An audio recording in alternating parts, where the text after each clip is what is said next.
매일 성경 묵상을 돕는 해설 가이드입니다. 안녕하세요. 묵상코치입니다.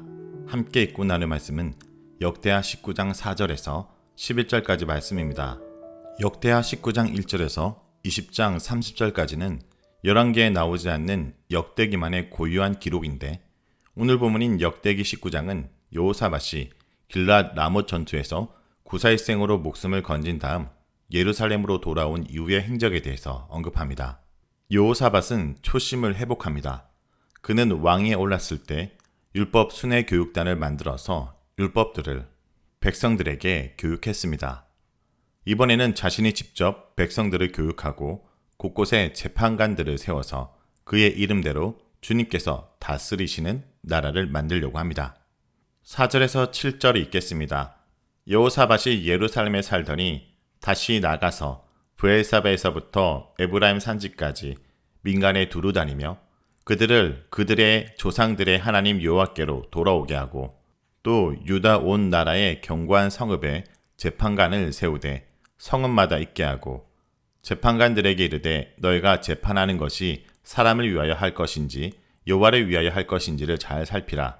너희가 재판할 때 여호와께서 너희와 함께 하심이니라. 그런즉 너희는 여호와를 두려워하는 마음으로 삼가 행하라.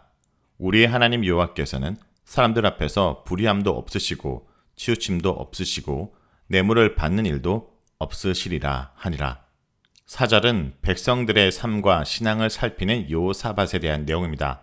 자신의 나라도 아니고 다른 나라가 하는 전투에 참가했다가 전리품을 갖고 오기는커녕 구사일생으로 목숨을 건져서 간신히 돌아온 여호사밧을 유다 사람들, 특히 유다 반백들은 비판적인 시선으로 바라보았을 것입니다. 이런 상황에서 하나니 아들 선견자 예후는 중요한 역할을 합니다. 그는 먼저 여호사밧이 아합과 동맹을 맺은 것을 불신앙적인 행위라고 비난합니다. 이것은 여호사밧에 대한 유다 지도층 인사들의 생각을 대변한 것으로 보입니다. 그러나 동시에 예후는 여호사밧이 행한 선한 일들, 즉 종교개혁과 하나님을 찾는 열심을 언급합니다. 이것은 여호사밧을 변호하고 유다 지도층 인사들에게 여호사밧을 다시 지지할 것을 설득하기 위한 것으로 보입니다. 하나님의 아들로 인해 여호사밧은 패전의 충격에서 벗어나 왕의 직무에 복귀할 수 있을 것입니다. 여호사밧이 예루살렘에 거하면서 나라를 다스리는 것은 유다 왕으로 당연한 일이지만, 아합이 소환하면 사마리아로 가서 아합의 뜻을 따를 수밖에 없는 입장을 고려한다면 여호사밧이 예전과 같지 않게 이제는 독자적으로 나라를 다스린다는 의미입니다. 여호사밧은 예루살렘에 머물지만 그렇다고 그곳에만 머무르지는 않습니다. 여호사밧은 브엘세바에서부터 에브라임 산지에까지 두루 다니면서 백성들이 어떻게 사는지를 일일이 살핍니다. 이런 모습은 다른 왕들에게서 찾아보기 어렵습니다. 여호사밧이 얼마나 나라와 국민들을 사랑했는지 짐작할 수 있습니다. 그런데 그가 전국을 두루 다니면서 살핀 것은 민심만이 아닙니다. 역대기 저자는 여호사밧이 전국을 순회하면서 몇 가지 중요한 일을 했다라고 합니다. 그 첫 번째가 바로 백성들을 하나님께 돌아오게 한 것입니다. 역대기 저자는 백성들을 그들의 조상들의 하나님 여호와께로 돌아오겠다라고 말합니다.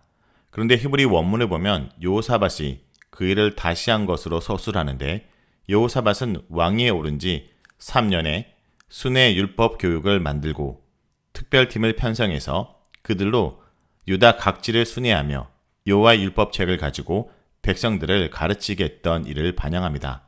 이제는 그 일을 왕이 하고 있는 것입니다. 아마도 전투에 패배한 책임을 몸소 지겠다는 심정이었을지도 모릅니다. 그들의 조상들의 하나님 여호와께로 돌아오겠다라는 것은 우리가 역대기에서 자주 듣는 간용어구입니다. 하나님이 조상 때부터 지금까지 그들과 함께 하신다는 의미인데, 이것은 역사적인 신앙을 강조하는 것입니다. 그 하나님께로 백성들을 인도하는 것이 바로 여호사밧이 한 일입니다. 여호사밧은 백성들이 하나님을 알고 섬기는 것이 가장 중요하다고 생각한 것입니다. 5절에서 7절은 주요 도시에 재판관을 임명하고 당부하는 여호사밧에 대한 이야기입니다. 여호사밧이 행한 다음 일은 주요 도시에 재판관을 세우는 것입니다.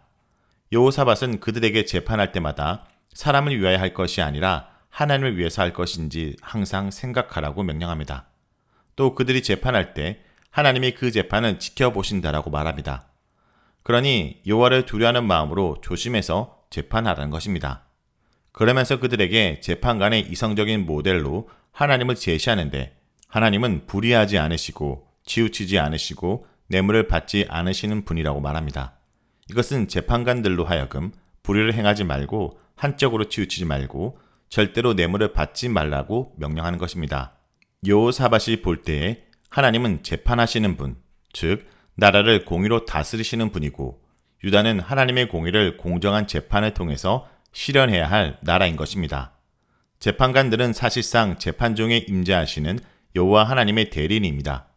따라서 그의 재판은 하나님의 성품인 공정함과 공평함과 정의로움을 반영해야 합니다. 8절에서 11절에 읽겠습니다.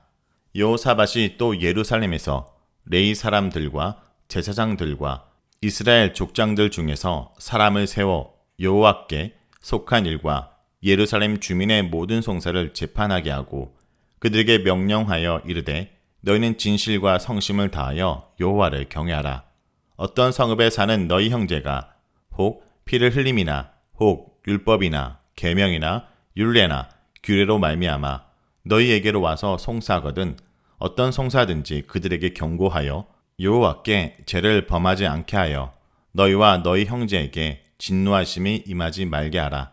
너희가 이렇게 행하면 죄가 없으리라. 여호와께 속한 모든 일에는 대제사장 아마랴가 너희를 다스리고 왕에게 속한 모든 일은 유다 지파의 어른 이스마엘의 아들 스바랴가 다스리고 레위 사람들은 너희 앞에 관리가 되리라. 너희는 힘써 행하라.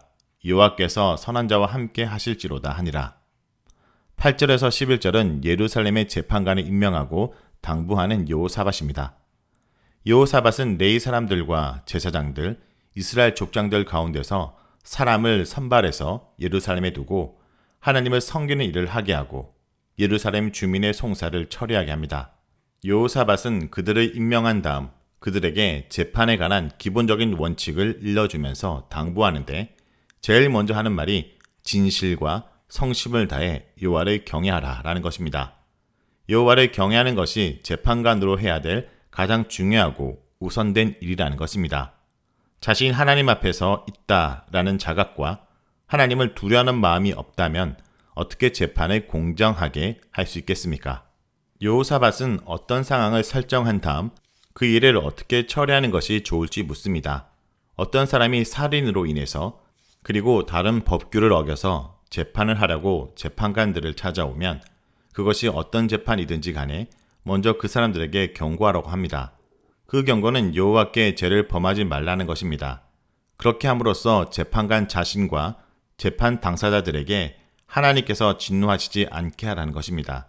그리고 재판관들이 이렇게 재판에 임하면 아무 문제가 없을 것이라고 말합니다. 여호사밧은 재판 업무를 크게 두 가지로 나누고 각 분야에서 최고 재판관을 임명합니다.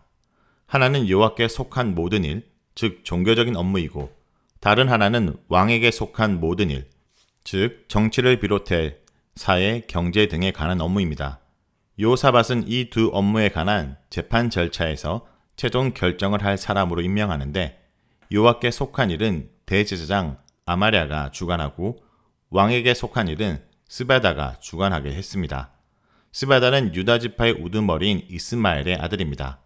아마도 그때까지는 다른 사람들이 이 일을 맡았는데 여호사밧이 젊은 사람들로 교체한 것으로 보입니다.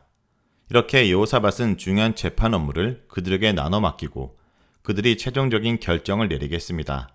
그리고 레위 사람들은 너희 앞에 관리가 되리라 라고 말하는데 이 구절은 레위 사람들은 법정에서 결정된 사항들이 실행되는 것을 감독하는 관리 책임자로 질 것이라고 번역할 수 있습니다.